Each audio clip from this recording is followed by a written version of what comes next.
Hey everyone! So St. Patrick's Day is coming up and I thought I would make a St. Patrick's Day craft.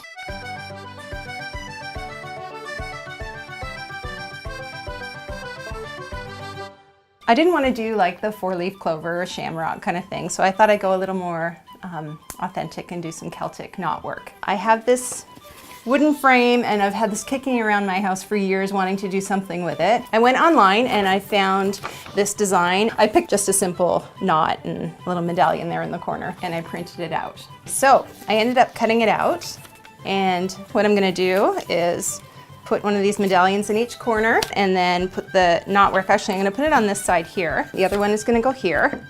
And then I'm thinking I might do a couple of Celtic words here at the top and bottom. And then I am a huge fan of transfer paper. For people like me who can't draw, this is a lifesaver. It's just like carbon paper, and you put it underneath your artwork and then just trace out your design. Today I'm not going to paint. I'm actually going to use a new tool today. I've never used one before, but this is a wood burning tool. So what I'm going to do is cut out my transfer paper. It doesn't have to be perfect, but I just want to do it this way so I can really see where I'm placing my artwork. Okay, so this is where I am so far. And you know what? I don't really have to cut out more pieces. I can just keep using this and just lift off the tape and replace it when I'm ready. So I'm gonna start drawing out my design now. I live next door or across the street from Dave and Rebecca, and our neighbor, they built the most amazing Irish pub in their basement. They have amazing Christmas parties and of course, St. Patrick's Day parties. And I was thinking if this turns out, I would love to gift this to them. There's nothing, honestly, there's like a few simple pleasures in life, and for those Guinness drinkers out there, the first sip of a pint of Guinness, that's like one of the best simple pleasures in life. So I am just about done here, and I'm ready to take off the stencil and the transfer paper. See how it looks. There we go. Don't be concerned at this point if it looks like a child did it, because it does. All these lines are going to get covered up. And then when we put the art resin on, it is going to look gorgeous, because art resin and wood is a match made in heaven. Done for the day. And now it's time for a pint. So we're ready to start step 2 now of our Celtic knotwork frame. And as I mentioned to you yesterday, I was going to print out some Irish words to stencil onto the frame. So I printed out falcha, and that means welcome. And then I also printed out sláinte, which means cheers. So I thought that would be appropriate for our neighbor's pub. Printed it, cut out my transfer paper, and we'll just tape it on so I can stencil it. I started out with a black pen, and that made it really difficult to see where I'd already traced, so I traded for a red pen. So we're just gonna trace out our letters here. It's funny, all the words I remember from my Celtic language course, my Gaelic course, are all like have to do with drinking.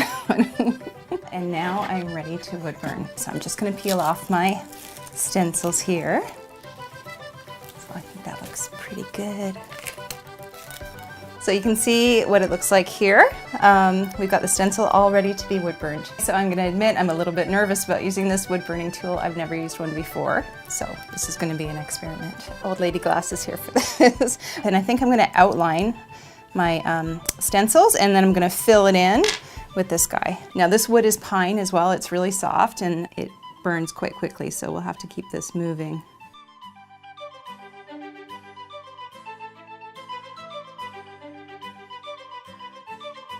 So I am done with this tip here, outlining it. So I'm gonna let this cool down and then I'm gonna fill it in. It's gonna look so gorgeous, I'm excited.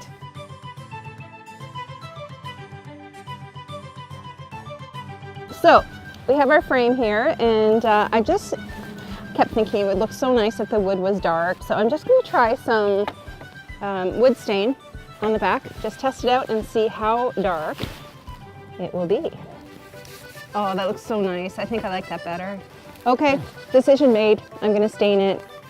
Oh yeah, look at that. Oh wow, good call. I'll do the edges. There we go, from cheap IKEA frame to looking like it came straight out of a pub. That's pretty cool. Time to resin. Okay, so we're ready to art resin our frame. So I've taped it up. I've got my Lego blocks, my silicone mat, I've got all my equipment that I need handy. I've got my resin and hardener, so now it's time to measure and mix. Okay, so I'm gonna do 2 ounces of each. Now, working with art resin, it is absolutely critical that you measure accurately. The other key step here is mixing thoroughly, 3 minutes. And you've got to scrape the bottom and sides. You want it all mixed in together again, otherwise you're going to end up with sticky spots that haven't cured properly. And I just wanted to point out, I use the wood burning tool just to add a few little embellishments here and there, just to make it look a little like it's an antique. We're ready to pour our resin now. I just want to do a thin coat. And then I'm also going to try doming, and what that means is I'm just going to nudge the resin right up to the edge of the side without going over. And now I am ready to torch and get rid of those bubbles, and this is my favorite part. Watch those bubbles disappear. So gorgeous. Look at that. Oh my God, looks so good. I will be very proud to give this as a gift. Always make sure you've got your cover handy so you don't have to run away from your artwork to go look for one. And we are going to cover this baby and leave it for 24 hours to dry. This is just to protect it from dust in the air, hair, bugs. So we'll check it tomorrow and we'll see how it looks. Okay, so it's time to reveal our dried frame, and I'm so excited. That is amazing. So now the next step is to peel off this tape. Look at that, flawless. So we have our finished frame here. I put the mirror back in and just want to show you quickly what I did on the back. Because we're going for an antique look, I painted some craft paper with some dark brown and black paint mixed together and just glued it on and cut it with an X-Acto knife. And I chose to use hemp twine instead of wire, just to kind of give it stay on theme with like the antique look. And I couldn't be more pleased with it. I'm having so much fun making these crafts. I hope you've enjoyed watching them, and I hope it inspires you too. Happy St. Patrick's Day.